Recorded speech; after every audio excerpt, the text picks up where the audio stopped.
At noon Eastern Time. Senator Marco Rubio, Republican from Florida, is with me now. His parents left Cuba in the 1950s, immigrating to the U.S. as Fidel Castro began his rise to power. Senator, good morning to you, and thank you for your time. Your reaction to what we expect today at noon Eastern. Well, a couple points. First of all, obviously we're all glad that Mr. Gross is going to be back with his family. He never did anything wrong. He was not a spy. He was not a criminal. He was a hostage. And it's unfortunate that the Cuban government held him for 5 years and basically almost killed him in captivity. I'm not in favor of the process by which his release was acquired, because I think it does set a very dangerous precedent. It puts a price on every American abroad. Governments now know that if they can take an American hostage, they can get very significant concessions from the United States. But later today, the President, I believe, will announce measures that go well beyond simply the release of Mr. Gross. I think they will entail things like normalized diplomatic relations between the United States and Cuba, the opening up of more commerce and trade with a dictatorship. My interest in Cuba has always been the furthering of democracy and freedom.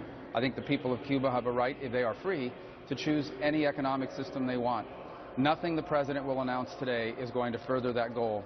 And it's ironic that a week after we imposed sanctions on human rights violators in Venezuela, we are lifting sanctions on a government that has taught the Venezuelans how to commit these human rights violations.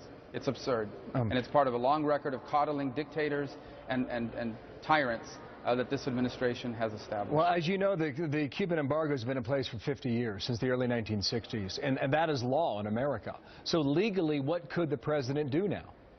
Well, the President can increase the amount of remittances. He can increase the participation of U.S. telecommunications companies within Cuba. The problem that I have is not those measures. The problem is that in return, the Cubans have agreed to do things like release political prisoners and allow more internet access on the island. But they're creating no economic openings. There is no concessions on freedom of speech, no concessions on elections, no concessions on the freedom to have alternative political parties, no concessions on ever having elections or anything of that matter. What democratic concessions? And this notion that somehow being able to travel more to Cuba and send more money to Cuba and travel and sell more consumer products in Cuba, the idea that that is going to lead to some democratic opening is absurd. But it is par for the course with an administration that is constantly giving away unilateral concessions, whether it's Iran or in this case Cuba, in exchange for nothing. And that's what's happening here. Do you think the U.S. Congress would agree to lift the embargo? Is there movement for that? No, I know it would not. No, there is not support for that. And I think that the embargo is misunderstood. The embargo is not there to punish Cuba or even the Cuban government.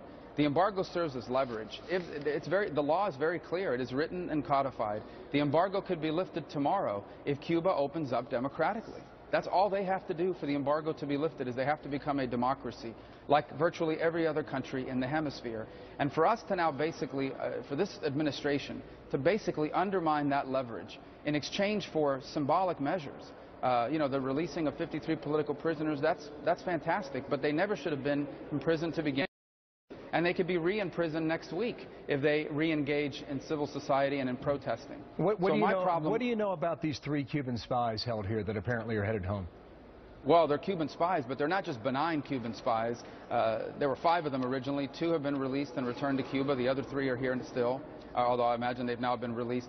These Cuban spies were involved in providing information to the Cuban government that led to the murder of U.S. citizens in an infamous shoot-down of the Brothers to the Rescue aircraft back in 1996.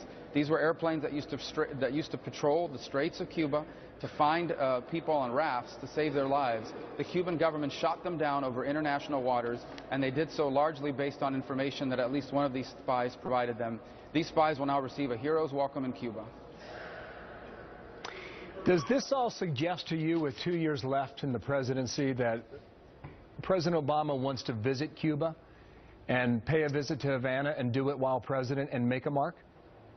Well, I don't know what his intentions are. I can tell you that his foreign policy is at a minimum naive and perhaps even truly counterproductive to the future of democracy in the region. I mean, again, I go back to the point that I made a few minutes ago.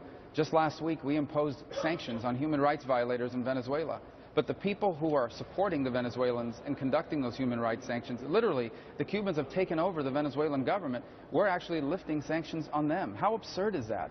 And it's just par for the course. Now all of these tyrants around the world know that the U.S. can be had, that it's a pretty easy deal. At a minimum, I would say this: Barack Obama is the worst negotiator that we've had as president since at least Jimmy Carter, and maybe in the modern history of this country.